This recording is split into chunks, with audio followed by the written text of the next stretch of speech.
श्रीमतं भागवतम स्कंद 1 अध्याय 2 श्लोक क्रमांक 1। हरे कृष्णा कृष्णा कृष्णा हरे हरे, हरे राम राम राम हरे हरे। श्रील प्रभुपाद की जय।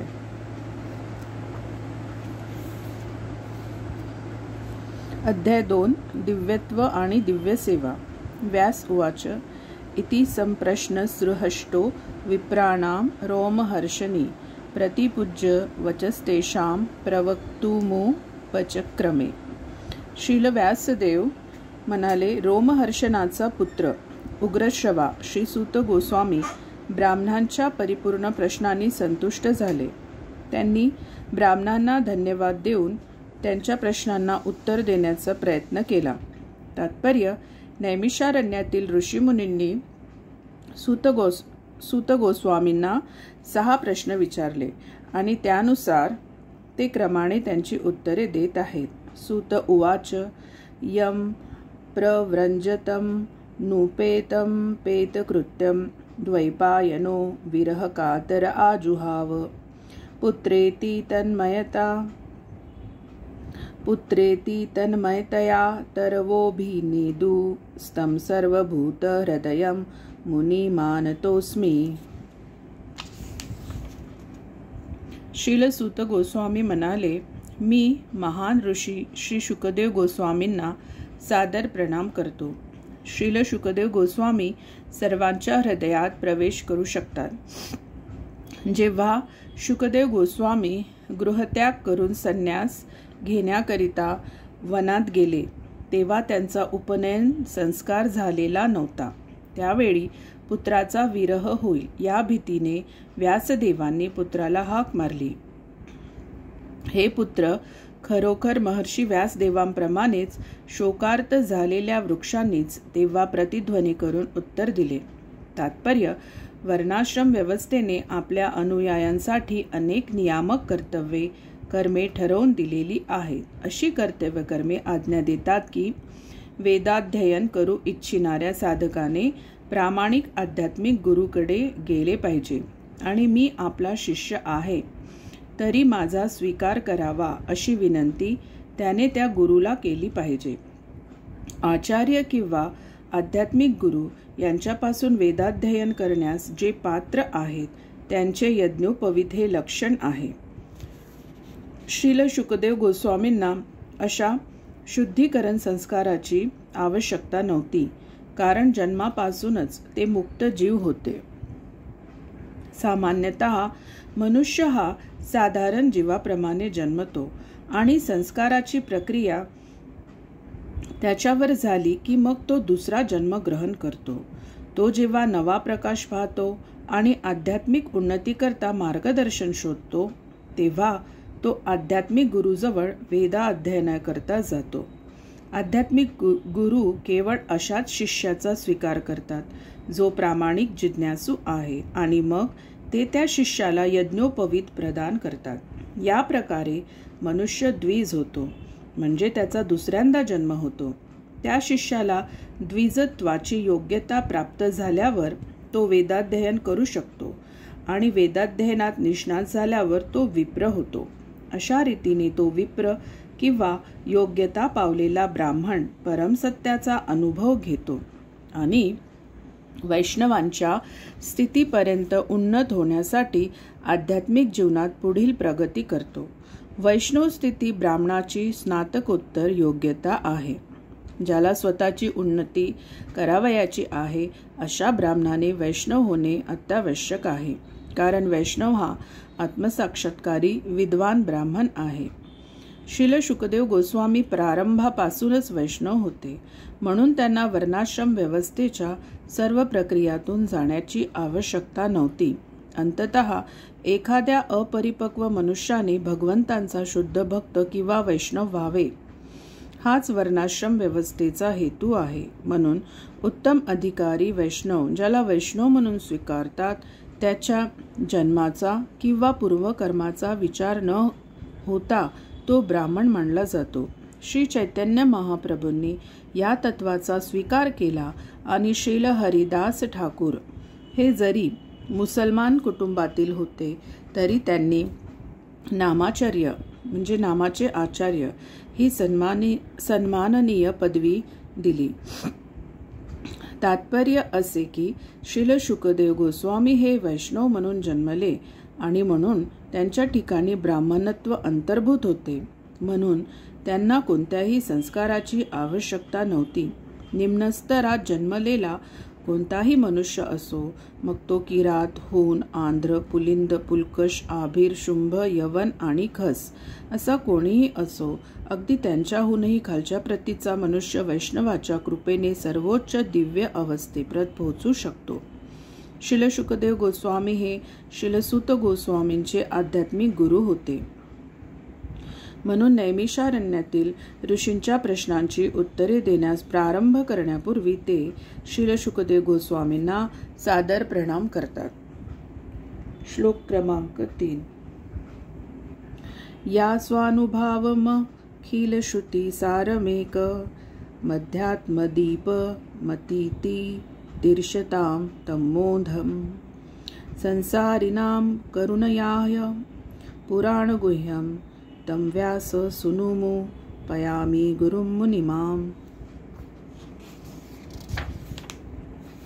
सर्व ऋषींचे आध्यात्मिक गुरु व्याससूत शुकदेव गोस्वामी यांना मी सादर प्रणाम करतो. त्यांनी भौतिक अस्तित्वाचा अंधकारमय प्रदेश पार करण्यासाठी धडपडणाऱ्या जडवादी बद्ध जीवांसाठी स्वानुभावातून अहैतुकी कृपेने वैदिक ज्ञानाचे साररूप हे गूढ परिशिष्ट सांगितले आहे. तात्पर्य: या श्लोकामध्ये श्रीलसूत गोस्वामी यांनी भागवताची पूर्ण भूमिका सारांश रूपाने सांगितली आहे. भागवत हे वेदांत सूत्रावरील स्वाभाविक असे परिशिष्टात्मक भाष्य आहे. वैदिक ज्ञानाचे केवळ सार मांडण्याच्या दृष्टीने श्री व्यासदेवांनी वेदांत सूत्रे किंवा ब्रह्मसूत्रे यांची रचना केली. भागवत हे या वैदिक वाङ्मयाचे स्वाभाविक भाष्य आहे. श्रील शुकदेव गोस्वामी हे वेदांत सूत्रावरील पूर्णपणे अनुभवी तज्ज्ञ होते आणि म्हणून भागवतावरील स्वतः अनुभवी भाष्यकारही होते.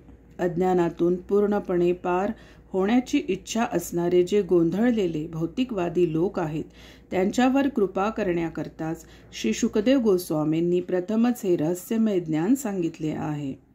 भौतिकवादी मनुष्य सुखी असू शकतो असा युक्तिवाद करण्यात काही अर्थ नाही. कोणताही भौतिकवादी प्राणी, मग तो श्रेष्ठ ब्रह्मदेव असो किंवा क्षुद्र मुंगी असो, सुखी असू शकत नाही. सर्वजण सुखप्राप्ती करता एखादी शाश्वत योजना आखण्याचा प्रयत्न करतात, परंतु प्राकृतिक नियमानुसार त्यांची निराशा होते. म्हणून भौतिक जगत म्हणजे परमेश्वराच्या निर्मितीतील अत्यंत अंधकारमय प्रदेश आहे असे म्हटले आहे. तरी सुद्धा दुःखी जडवादी लोकांनी जर त्या प्रदेशातून बाहेर जाण्याची केवळ इच्छा व्यक्त केली तरी ते बाहेर जाऊ शकतात. परंतु दुर्दैवाने ते इतके मूर्ख असतात, त्यांना त्या अंधकारमय प्रदेशातून बाहेर जाण्याची इच्छाच नसते. म्हणून अशा लोकांची तुलना काटेरी फांद्यांचा स्वाद चाकणाऱ्या उंटाशी केलेली आहे. त्याला रक्तमिश्रित डहाळ्यांची चव फार आवडते. त्याला हे समजत नाही की ते रक्त आपले आहे आणि आपली जीभ त्या काट्यामुळे कापली गेली आहे. त्याचप्रमाणे जडवादी मनुष्याला आपले स्वतःचेच रक्त मधासारखे गोड लागते. तो जरी स्वतःच उत्पन्न केलेल्या भौतिक स्थितीने नेहमीच त्रस्त असला तरीही त्याला अशा स्थितीतून मुक्त होण्याची इच्छा नसते. अशा जडवादी लोकांना कर्मी म्हणतात. शेकडो सहस्त्रो कर्मी लोकांत अगदी थोडेच लोक असतात ज्यांना भौतिक कर्माचा कंटाळा येतो आणि सांसारिक चक्रव्यूहातून बाहेर पडण्याची इच्छा असते. अशा बुद्धिमान लोकांना ज्ञानी म्हणतात. वेदांत सूत्रे अशा ज्ञानी लोकांना मार्गदर्शन करतात. परंतु श्रील व्यासदेव हे भगवंतांचे अवतार असल्या कारणाने वेदांत सूत्राचा दुरुपयोग दुष्ट प्रवृत्तीच्या लोकांकडून केला जातो हे त्यांना अगोदर माहीत होते आणि म्हणून त्यांनी स्वतः वेदांत सूत्रांना परिपूर्ण करण्यासाठी भागवत पुराणाची रचना केली. असे स्पष्टपणे म्हटले आहे की भागवत हे ब्रह्मसूत्रावरील मूळचे भाष्य आहे. श्रील व्यासदेवांनी आधीच दिव्यत्वाच्या मुक्त स्तरावर असलेल्या श्रील शुकदेव गोस्वामी या आपल्या पुत्राला भागवताचा उपदेश दिला. श्रील शुकदेव गोस्वामींनी स्वतः भागवतातील शिकवण अनुभविली आणि नंतर ती शिकवण स्पष्ट केली. ज्यांना भौतिक अवस्थेतून मुक्त व्हावयाचे आहे अशा सर्व प्रामाणिक जीवांकरिता श्रील शुकदेवांच्या कृपेने भागवत वेदांत सूत्र उपलब्ध आहे.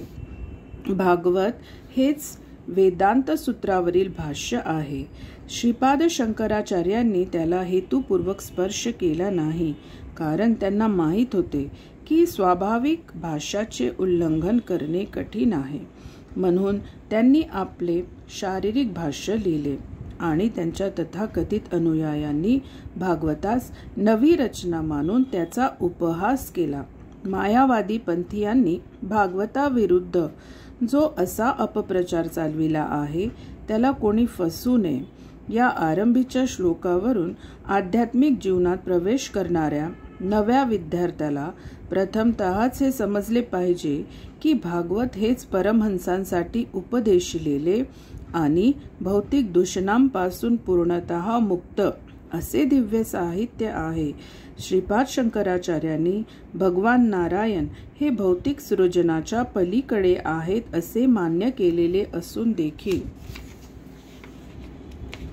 मायावादी मात्र पुरुषोत्तम भगवंतांचा द्वेष करतात. अशा द्वेष करणाऱ्या मायावादी लोकांचा भागवतात प्रवेश होऊ शकत नाही. परंतु जे खरोखरच भौतिक अस्तित्वाच्या चक्रातून मुक्त होण्यास उत्सुक आहेत त्यांनी भागवताचा आश्रय अवश्य घ्यावा, कारण हे महापुराण मुक्त अवस्थेत आरूढ असलेल्या श्रील शुकदेव गोस्वामींच्या मुखातून निःसृत झालेले आहे. भागवत हा दिव्य प्रकाश आहे. त्या प्रकाशात ब्रह्म, परमात्मा, भगवान अशा रूपांनी अनुभूत होणारे दिव्य असे परमसत्य दृग्गोचर होऊ शकते. श्लोक क्रमांक 4. नारायणं नमस्कृत्यं नरं चैव नरोत्तमं देवी सरस्वतीं व्यासं ततो जयमुदीरयेत. विजयाचे परम साधन अशा भागवताची कथा प्रारंभ करण्यापूर्वी साधकाने प्रथम श्री भगवान नारायणांना तसेच नरोत्तम नरनारायण ऋषींना, विद्येची देवी सरस्वतीला आणि श्रील व्यासदेवांना सादर प्रणाम करावा. वैदिक शास्त्रे तात्पर्य वैदिक शास्त्रे आणि पुराणे ही भौतिक अस्तित्वाचा अंधकारमय प्रदेश पार करून जाण्याकरिताच आहे. अनादी काळापासून बद्ध जीव बाह्य स्वरूपाच्या भौतिक विषयभोगाकडे आकर्षित झालेले असल्याने भगवंतांशी असलेल्या संबंधांचा त्यांना या स्थितीत विसर पडलेला आहे. अशा आत्म्याच्या या भौतिक जगात अस्तित्वासाठी अखंड संघर्ष चालू आहे आणि योजना आखून त्यातून बाहेर पडणे त्याला शक्य नाही. जीवनार्थ चाललेल्या या संघर्षातून त्याला मुक्त व्हावयाचे असेल तर त्याने भगवंतांशी आपला शाश्वत संबंध पुन्हा प्रस्थापित केला पाहिजे.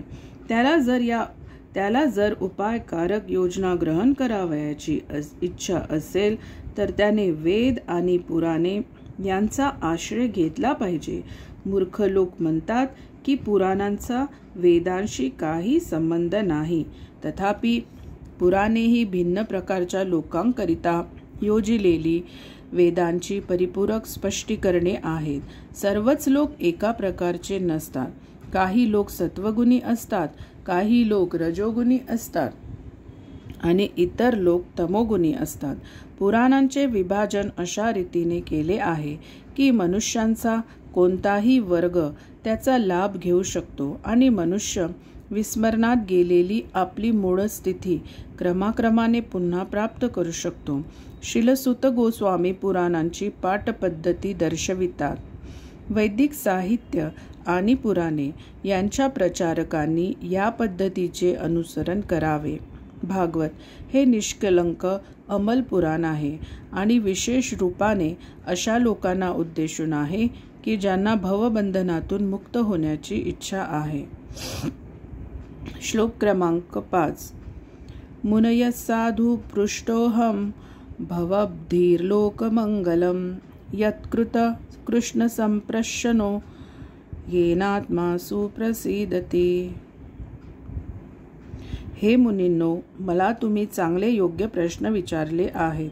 तुमचे प्रश्न उचित आहेत, कारण ते प्रश्न भगवान श्रीकृष्णांशी संबंधित आहे आणि म्हणून ते जगाच्या कल्याणाकरता समर्पक असे आहेत. केवळ अशा प्रकारचे प्रश्नच आत्म्याचे पूर्णपणे समाधान करण्यास समर्थ आहेत.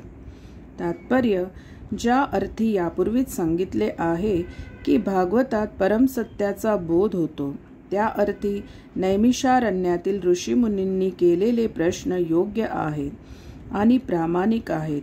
ते प्रश्न परमसत्य भगवान श्रीकृष्णांसंबंधी आहेत. भगवद्गीतेत भगवान म्हणतात की सर्व वेदामध्ये दुसरे काही नसून केवळ माझा शोध करण्याचीच उत्कट इच्छा आहे. याप्रमाणे भगवान श्रीकृष्णांसंबंधी केलेले प्रश्न म्हणजे सर्व वेदाविषयींच्या जिज्ञासेचे सार सर्वस्व आहे. सारे जग प्रश्न उत्तरात संलग्न आहेत. पक्षी, प्राणी आणि माणसे सतत प्रश्नोत्तरात व्यस्त असतात.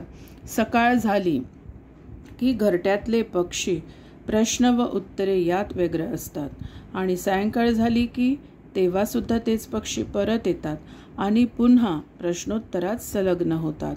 मनुष्य प्राण्याला जर रात्री गाढ निद्रा लागलेली नसेल तर तो निरंतर प्रश्न आणि उत्तरे यामध्ये व्यग्र असतो.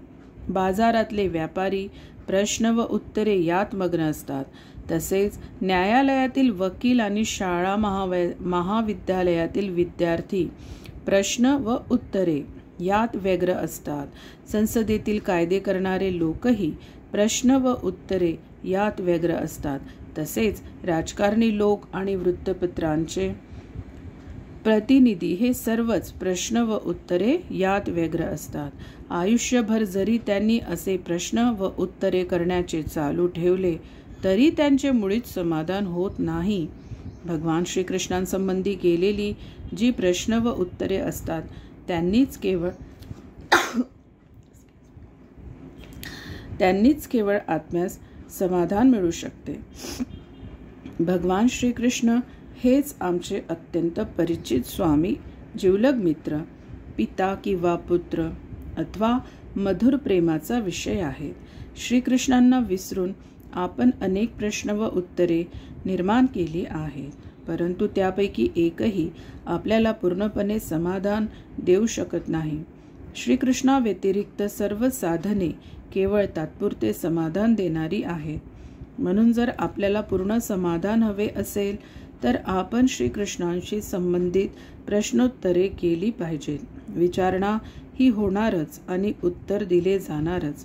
त्याविना क्षणभरही जगता येणे शक्य नाही. भागवत हे श्रीकृष्ण विषयक प्रश्नांचा व उत्तरांचा उहापोह करते. त्यामुळे हे दिव्य साहित्य वाचल्याने आणि ऐकल्यानेच आपल्याला सर्वोच्च समाधान मिळू शकते.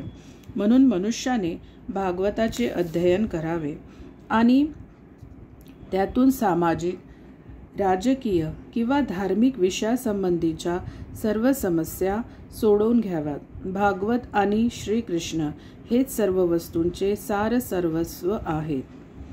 श्लोक क्रमांक 6. स वै पुंसां परो धर्मो यतो भक्तिरधोक्षजे अहैत्युक्य प्रतिहता ययात्मासु प्रसीदती. ज्यामुळे मनुष्याला परमदिव्य अशा भगवंतांची प्रेममय भक्ती प्राप्त होते, तो अखिल मानव जातीचा परमधर्म होय. अशी भक्ती अहैतुकी, हेतुरहित आणि अखंड स्वरूपाची असावी. अशा भक्तीने आत्मा पूर्णपणे प्रसन्न होतो, तृप्त होतो. तात्पर्य: या विधानात सूत गोस्वामी नैमिषारण्यातील ऋषींच्या पहिल्या प्रश्नाचे उत्तर देतात. ऋषींनी त्यांना अशी विनंती केली की त्यांनी सांगोपांग सर्व शास्त्रांचा सारांश काढावा आणि असा अतिमहत्वाचा भाग प्रस्तुत करावा ज्यामुळे पतित जीव किंवा सामान्य जन तो सहज रीतीने ग्रहण करू शकतील. वेदांमध्ये मानवांसाठी 2 वेगवेगळ्या स्वरूपाचे धर्ममार्ग निश्चित केले आहे. एक प्रवृत्ती मार्ग किंवा भोगप्रवृत्तीचा मार्ग आणि दुसरा निवृत्ती मार्ग किंवा त्याग मार्ग. भोगप्रवृत्तीचा मार्ग निम्नतर आहे आणि परम अर्थासाठी त्यागाचा मार्ग उच्चतर आहे. जीवांचे भौतिक अस्तित्व ही वास्तविक जीवनाची रोगग्रस्त अवस्था आहे. वास्तविक जीवन हे आध्यात्मिक अस्तित्व होय किंवा ब्रह्मभूत स्थिती होय. अशा स्थितीत जीवन शाश्वत, आनंदपूर्ण आणि ज्ञानपूर्ण असते. भौतिक अस्तित्व अनित्य, माईक आणि दुःखपूर्ण आहे. तेथे आनंद मुळीच नाही. दुःखातून दूर होण्याचे प्रयत्न केवळ निष्फळ आहे. या जगात दुःखांची तात्पुरती स्थगिती म्हणजे सुख समजले जाते. म्हणून प्रगतिशील भौतिक सुखाचा मार्ग अनित्य, दुःखपूर्ण आणि भ्रामक असा आहे. हा निम्नतर आहे. परंतु भगवंतांचा प्रेममय सेवेचा मार्ग, भक्ती मार्ग, शाश्वत, आनंदपूर्ण आणि ज्ञानपूर्ण जीवनाकडे उन्नत करणारा आहे. हा उच्च प्रकारचा मार्ग सांगितला आहे. जर या मार्गाचा निम्नतर मार्गाशी संबंध आला तर त्याचे स्वरूप दूषित होते. उदाहरणार्थ, भौतिक लाभापोटी भक्तीचा स्वीकार निश्चितपणे त्यागाच्या प्रगतिशील मार्गातील अडथळा आहे. परमकल्याणासाठी असलेला त्यागाचा मार्ग हा जीवनाच्या रोगग्रस्त स्थितीतील भोग सुखापेक्षा निश्चितच श्रेष्ठ आहे. अशा भोगामुळे भौतिक रोगाची लक्षणे अधिक प्रबळ होतात आणि रोगाचा अवधी वाढतो. म्हणून भगवंतांची प्रेमसेवा अर्थात भक्ती शुद्ध स्वरूपातील असावी. अर्थात तेथे भौतिक भोगाची कामना यत्किंचितही नसावी. प्रत्येकाने भौतिक कामना, कर्मफलासक्ती, तर्क वितर्क सोडून प्रेममय सेवेच्या मार्गाचे अनुसरण करायला हवे. केवळ याचमुळे प्रत्येक जण परमेश्वराच्या सेवेत शाश्वत सुख प्राप्त करू शकतो. आम्ही धर्म म्हणजे व्यवसाय असा अर्थ हेतुपूर्वक केला आहे, कारण धर्म या शब्दाचा मूळ अर्थ ज्यामुळे मनुष्य आपले अस्तित्व धारण करतो असा आहे.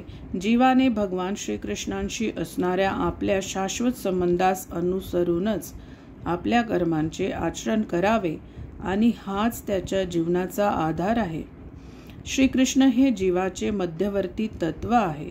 श्रीकृष्ण सर्वाकर्षक, श्रीकृष्ण परमचेतन आहेत किंवा इतर सर्व जीव आणि शाश्वत रूपे या सर्वांमध्ये श्रीकृष्णांचे शाश्वत रूप आहे. सर्व जीवांना आपल्या आध्यात्मिक सत्तेत स्वतःचे शाश्वत किंवा नित्य रूप आहे आणि भगवान श्रीकृष्ण हेच त्या जीवांचे आकर्षणाचे केंद्र आहेत.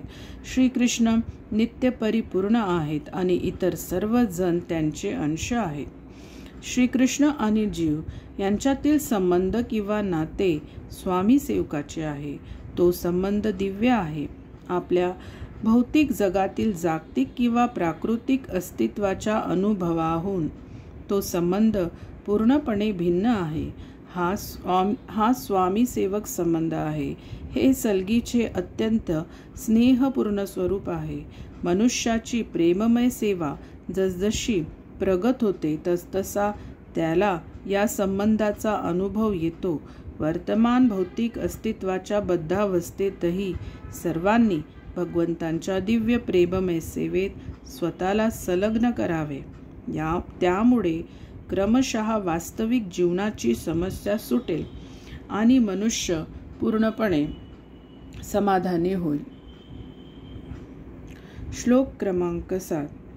वासुदेवे भगवती भक्तियोग प्रयोजित जनयत्याशु वैराग्यम ज्ञानम च यदहैतुकम.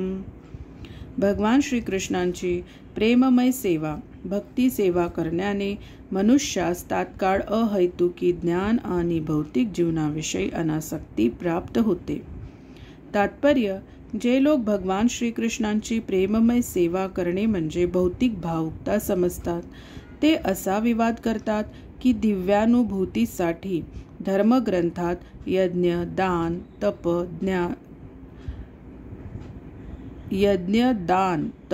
ज्ञान, योग आणि तत्सम प्रक्रिया सांगितल्या आहेत आणि ज्यांना उच्च स्तरावरील साधना करता येत नाही त्यांच्यासाठी भक्ती मार्ग आहे.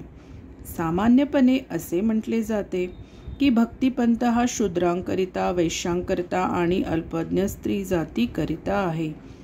परंतु वस्तुस्थिती तशी नाही. भक्तिपंथ सर्व दिव्य साधन पद्धतीत सर्वश्रेष्ठ आहे आणि म्हणून तो एकाच वेळी उदात्त आणि सुगम आहे.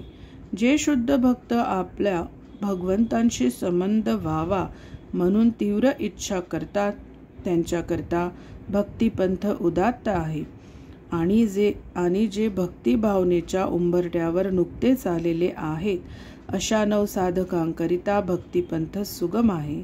भगवान श्रीकृष्णांशी असलेल्या आपल्या संबंधाची प्राप्ती करणे हे एक मोठे विज्ञान आहे. हे विज्ञान शूद्र, वैश्य, स्त्रिया आणि इतकेच काय पण जे हीन कुळात जन्मलेल्या, शूद्रापेक्षा हीन स्तरावर आहे अशा अखिल प्राणीमात्रांसाठी उपलब्ध आहे.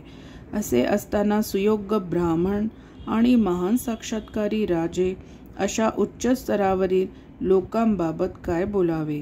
यज्ञ, दान, तप अशी जी श्रेष्ठ प्रतीची इतर कर्मे आहेत ती सर्व शुद्ध आणि वैज्ञानिक भक्तिपंथाची सहाय्यक अंगे आहेत.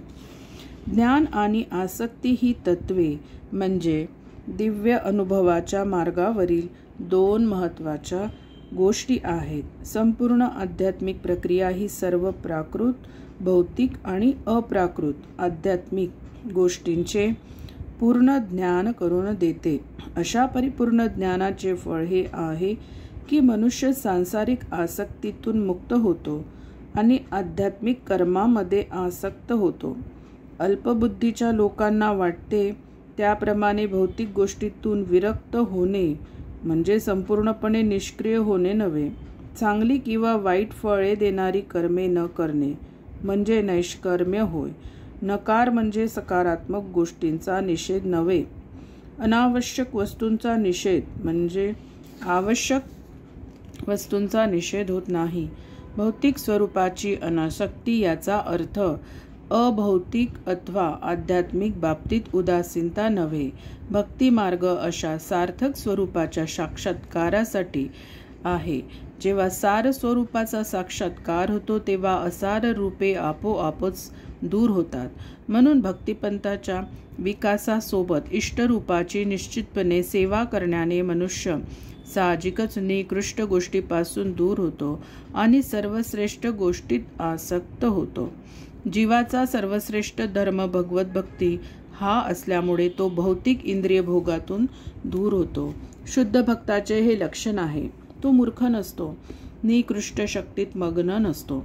तसेच त्याच्यापाशी प्राकृत मूल्ये नसतात. शुष्क तर्कवाद करून या स्थितीवर पोहोचणे शक्य नाही. सर्वशक्तिमान भगवंतांच्या कृपेनेच हे प्रत्यक्षात घडून येते.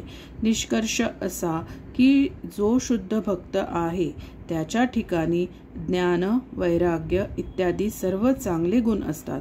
परंतु जो केवळ ज्ञानी आहे किंवा त्यागी आहे त्याला भक्तिपंथाची ओळख अवश्य असतेच असे नाही. भक्ती हा जीवाचा सर्वश्रेष्ठ धर्म आहे. श्लोक क्रमांक 8. धर्मस्वनुष्ठित पुंसां विश्वक्सेन कथासूय नोत्पादयेद्यदीरति श्रम एव हि केवलम. आपल्या स्थितीनुसार धर्माचरण अर्थात कर्तव्य कर्म किंवा विहित कर्म करून देखील भगवंतांच्या लीलाकथामध्ये रुची उत्पन्न होत नसेल तर असे धर्माचरण म्हणजे केवळ व्यर्थ श्रमच आहे. तात्पर्य, जीवनासंबंधी मनुष्याच्या ज्या निरनिराळ्या धारणा आहेत त्यानुसार त्याची निरनिराळी व्यावसायिक कर्मे असतात. जे लोक स्थूल शरीराच्या पलीकडे काहीच पाहू शकत नाही त्या स्थूल भौतिकवाद्यांना इंद्रियांच्या पलीकडे काही आहे असे वाटत नाही.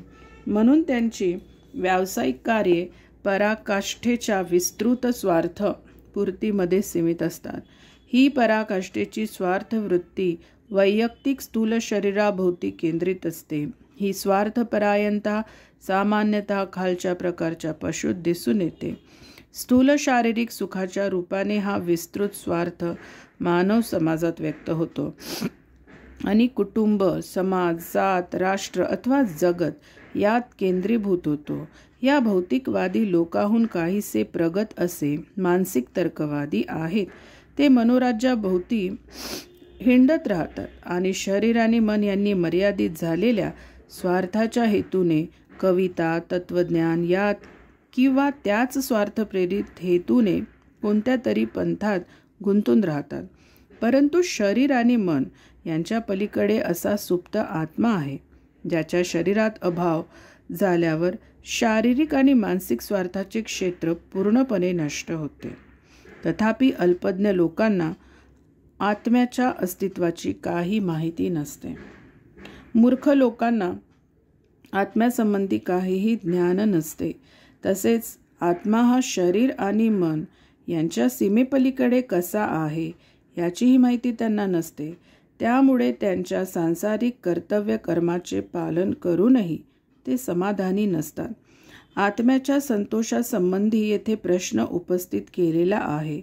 आत्मा स्थूल शरीर आणि सूक्ष्म मन यांच्या पलीकडे आहे.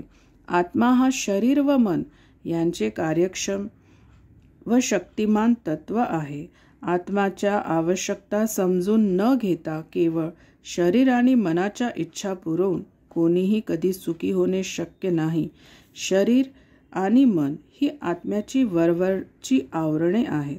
जीवात्म्याच्या आवश्यकता पूर्ण झाल्या पाहिजेत. पक्ष्याचा पिंजरा केवळ स्वच्छ केल्याने पक्ष्याला संतोष होत नाही, तर स्वतः पक्ष्याच्या आवश्यकता काय आहेत त्या समजल्या पाहिजे. आत्म्याला भौतिक बंधनाच्या मर्यादित क्षेत्रातून मुक्त होऊन पूर्ण स्वातंत्र्याची इच्छा पूर्ण करावयाची आहे. विशाल विश्वाच्या भोवती ज्या भिंती आहेत त्यातून त्याला मुक्त व्हावयाचे आहेत. स्वतंत्र प्रकाश आणि चैतन्य यांना पाहण्याची त्याची इच्छा आहे. ती पूर्ण स्वतंत्रता जेव्हा आत्मा परमात्माला, परमेश्वराला भेटतो तेव्हाच प्राप्त होते. सर्व जीवांच्या हृदयात परमेश्वराविषयी सुप्त प्रेम आहे. आध्यात्मिक अस्तित्वच स्थूल शरीर आणि मन यांच्याद्वारे स्थूल व सूक्ष्म भौतिक गोष्टींच्या विकृत प्रेमाच्या रूपात प्रकट होतात. म्हणून ज्या योगे आपली दिव्य चेतना विकसित होईल अशाच नियतकर्मात आपण स्वतःला संलग्न करायला हवे. भगवंतांच्या दिव्य लीलांचे श्रवण आणि गायन करूनच हे शक्य होत असते. जे धार्मिक कार्य भगवंतांच्या दिव्य संदेशाच्या श्रवण कीर्तनात प्रेम उत्पन्न करण्यास सहाय्य करत नाही असे कोणतेही धर्मकार्य म्हणजे केवळ काळाचा अपव्ययच आहे. इतर व्यावसायिक कर्तव्ये मग ती कोणत्याही पंथाची, वर्गाची असोत, त्यांनी जीवाची बंधनातून सुटका होत नाही. मोक्षार्थीची कार्ये सुद्धा निरुपयोगी समजली जातात, कारण सर्व प्रकारच्या मुक्ततेचा जो मूळ उगम त्याला जाणण्यात ते असफळ होतात. स्थूल भौतिकवादी मनुष्याला प्रत्यक्ष दिसू शकते की आपल्याला प्राप्त झालेला भौतिक लाभ हा स्थळ काळांनी मर्यादित आहे. मग तो लाभ या जगातला असो की परलोकातला असो. जरी तो स्वर्गलोकात गेला तरी उत्कंठित जीवाला तेथे शाश्वत स्थान आढळणार नाही. असा हा भटकणारा जीव प्रेमभक्तीच्या शास्त्रीय प्रक्रियेने निश्चितच पूर्ण तृप्त होतो. श्लोक क्रमांक 9. धर्मस्य ह्यापवर्गस्य नार्थोऽर्था योपकल्पते नार्थस्य धर्मे कांतस्य कामो लाभाय ही स्मृता. धार्मिक कर्तव्ये ही निश्चितपणे भौतिकतेतून मुक्त होण्यासाठी योजिलेली आहेत. ही कर्तव्ये भौतिक लाभाकरिता कधीही करू नयेत. ऋषींच्या सांगण्याप्रमाणे जो मनुष्य परमधर्माच्या पालनात भगवंतांच्या सेवेत संलग्न आहे त्याने कधीही भौतिक लाभाचा उपयोग इंद्रिय तृप्तीसाठी करू नये. तात्पर्य, भगवंतांच्या शुद्ध प्रेममय भक्तिपाठोपाठ पूर्ण ज्ञान आणि भौतिक जगापासून वैराग्य आपोआप येते याची चर्चा आपण अगोदरच केली आहे. परंतु धार्मिक कर्तव्यासहित सर्वच व्यावसायिक कार्ये भौतिक लाभाच्याच उद्देशाने असल्याचे काही जणांचे मत आहे. साधारणपणे धार्मिक अथवा व्यावसायिक सेवेच्या बदल्यात काहीतरी भौतिक लाभ प्राप्त करण्याची वृत्ती जगाच्या कोणत्याही भागातील सामान्य व्यक्तीमध्ये असतेच. वैदिक साहित्यात सुद्धा सर्व प्रकारची अनुष्ठाने आहेत आणि भौतिक लाभाची प्रलोभने दिलेली आहेत आणि अधिकतर लोक अशा प्रलोभनांकडे किंवा धार्मिक वरदानांकडे आकृष्ट होतात. असे तथाकथित धार्मिक लोक भौतिक लाभांनी का मोहित होतात? कारण भौतिक लाभातून इच्छापूर्ती होते, सोयी उपलब्ध होतात आणि इंद्रिय तृप्ती झाल्याचे समाधान मिळते. व्यावसायिक कर्तव्यांच्या चक्रात या तथाकथित धार्मिकतेचा अंतर्भाव होतो. त्यामागून भौतिक लाभ आणि त्यामागून इच्छापूर्ती. सर्व प्रकारे कर्तव्य दक्ष मनुष्यांचा विषयभोग हाच साधारणपणे जीवनाचा मार्ग आहे. परंतु सूत गोस्वामींच्या म्हणण्याप्रमाणे भागवताच्या निर्णयाप्रमाणे प्रस्तुत श्लोकात भौतिक इंद्रियांचा संतोष व्यर्थ ठरविला आहे. केवळ भौतिक लाभाकरिताच मनुष्याने कोणत्याही वाटेल त्या व्यावसायिक सेवेत स्वतःला गुंतवून ठेवू नये. तसेच भौतिक लाभाचा उपयोग इंद्रिय भोगाकरिता करू नये. भौतिक लाभाचा उपयोग कसा करावा हे पुढील श्लोकात सांगितले आहे. श्लोक क्रमांक 10. कामस्य नेंद्रिय प्रीतिर्लाभो जीवेत यावता जीवस्य तत्व जिज्ञासा नार्थो यश्चेह कर्मभी. इंद्रिय तृप्ती हा जीवनाचा उद्देश मुळीच नसावा. मनुष्याने केवळ निरोगी जीवनाची किंवा आत्मरक्षणाची इच्छा करावी. कारण मनुष्य जन्म परम सत्याविषयी जिज्ञासा करण्यासाठीच आहे. कर्माचे याविना दुसरे कोणतेच ध्येय असू नये. तात्पर्य, पूर्णपणे गोंधळलेली भौतिक संस्कृती इंद्रिय तृप्तीच्या इच्छा पूर्ण करण्याकडे चुकीच्या दिशेने मार्गदर्शित झालेली आहे. अशा प्रकारच्या संस्कृतीत जीवनाच्या सर्वच क्षेत्रात इंद्रिय भोग हेच अंतिम लक्ष्य आहे. राजकारण, समाजसेवा, परोपकार, तत्वज्ञान आणि शेवटी धर्म किंवा मोक्ष या सर्वांमध्ये अगदी तीच इंद्रिय तृप्तीची इच्छा आहे. राजकारणाच्या क्षेत्रात जनतेचे पुढारी आपल्या स्वतःच्या इंद्रिय तृप्तीच्या इच्छेची पूर्ती करण्यासाठी एकमेकांशी भांडतात. जेव्हा हे पुढारी लोकांना इंद्रिय तृप्तीचे वचन देतात तेव्हा मतदार लोक त्या तथाकथित पुढाऱ्यांचा सन्मान करतात. पण जेव्हा मतदार इंद्रिय तृप्तीच्या बाबतीत समाधानी होत नाही तेव्हा ते लगेच त्या पुढाऱ्यांना पदच्युत करतात. पुढारी लोक मतदारांच्या इंद्रियांना समाधान न देता नेहमी त्यांना निराश करीत राहतात. हीच गोष्ट इतर सर्व क्षेत्रातही लागू आहे. जीवनातील समस्या संबंधी कोणीही गंभीर नाही. मोक्षाच्या मार्गावर असणाऱ्या लोकांना देखील अशी इच्छा असते की आपण परम सत्याशी एकरूप व्हावे आणि इंद्रिय तृप्ती होण्यासाठी अशा प्रकारे आध्यात्मिकदृष्ट्या आत्महत्या करावी. परंतु भागवताचे म्हणणे असे आहे की मनुष्याने इंद्रिय तृप्तीकरिता जिवंत राहू नये. केवळ आत्मसंरक्षणाकरता जितकी आवश्यकता आहे तितकाच आहार विहार असावा. शरीरे इंद्रियापासून निर्मिलेले असल्यामुळे इंद्रियांना काही प्रमाणात तृप्तीची आवश्यकता असते. त्यामुळे अशा इंद्रियांच्या संतोषाकरिता नियम सांगितले आहेत. इंद्रिये ही अनिर्बंध भोगाकरिता उद्देशिलेली नाहीत. उदाहरणार्थ, विवाह किंवा स्त्री पुरुष यांचे मिलन संतती करता आवश्यक आहे. विवाहाचा उद्देश इंद्रियभोग नाही. ऐच्छिक निर्बंधाच्या अभावी कुटुंब नियोजनाची चळवळ चाललेली आहे. पण मूर्ख लोकांना हे समजत नाही की परमसत्याचा शोध आरंभ होताच कुटुंब नियोजन आपोआप होत असते. परमसत्याचा शोध घेणारे प्रामाणिक साधक कधीही अनावश्यक इंद्रिय तृप्तीत संलग्न राहत नाही, कारण ते सत्याच्या शोध कार्यात नेहमी निमग्न असतात. म्हणून जीवनाच्या प्रत्येक क्षेत्रात परमसत्याचा शोध हाच अंतिम हेतू असला पाहिजे. सत्याच्या शोधात सदैव निमग्न राहिल्याने मनुष्य निरनिराळ्या प्रकारच्या इंद्रिय तृप्तीच्या कार्यातून मुक्त होतो आणि सुखी होतो. पुढे परमसत्याच्या स्वरूपाचे वर्णन करण्यात आले आहे. श्लोक क्रमांक 11. वदन्ति तत्तत्त्वविदस्तत्त्वं यज्ञानं द्वयं ब्रह्मेति परमात्मेति भगवानिति शब्दते. परमसत्याला जाणणारे जे तत्वज्ञ आहेत ते त्या अद्वय सत्याला ब्रह्म, परमात्मा किंवा भगवान असे म्हणतात. तात्पर्य: परमसत्य किंवा अद्वैत तत्व हे कर्ता कर्म दोन्हीही आहेत. त्यांच्यात गुणात्मक भिन्नता नाही. म्हणून ब्रह्म, परमात्मा, भगवान हे गुणात्मक दृष्टीने एकच आहे.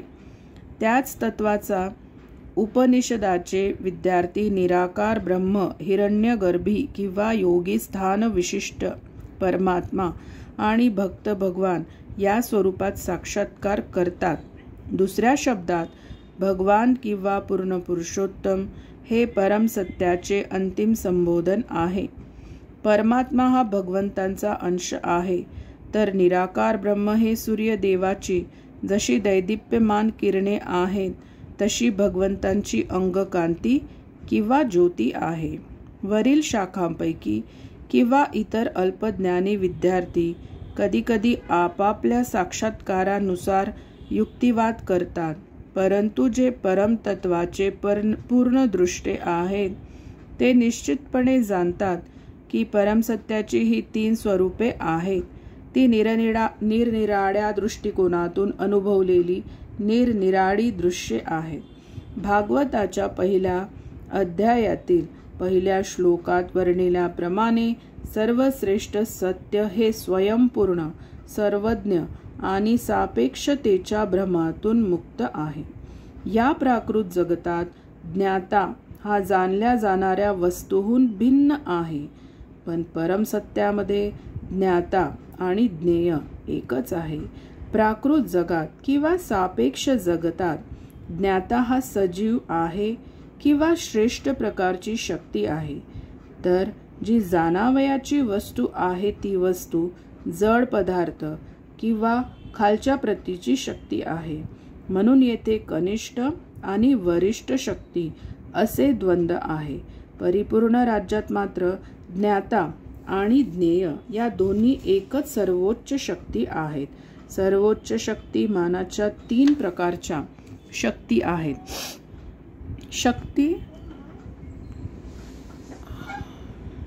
शक्ती आणि शक्तिमान यात कोणताही भेद नाही, परंतु शक्तीच्या गुणात भेद आहे. अप्राकृत राज्य आणि जीव हे त्याच सर्वोच्च शक्तीचे कार्य आहेत, परंतु प्राकृत जगत कनिष्ठ प्रतीच्या शक्तीचे कार्य आहे. जीवाचा संबंध जेव्हा या निम्न शक्तीशी येतो तेव्हा तो मोहित होतो, कारण त्या जीवाला असे वाटते की त्याची शक्ती निम्न श्रेणीची आहे. म्हणून भौतिक जगतात सापेक्षतेचा भाव आहे. अप्राकृत जगतात ज्ञाता आणि ज्ञेय यात कोणत्याही प्रकारच्या भिन्नतेचा भाव नाही आणि म्हणून तेथील सर्व गोष्टीत परमपूर्णत्व आहे. हरे कृष्णा कृष्णा कृष्णा हरे हरे, हरे राम राम राम हरे हरे। श्रील प्रभुपाद की जय।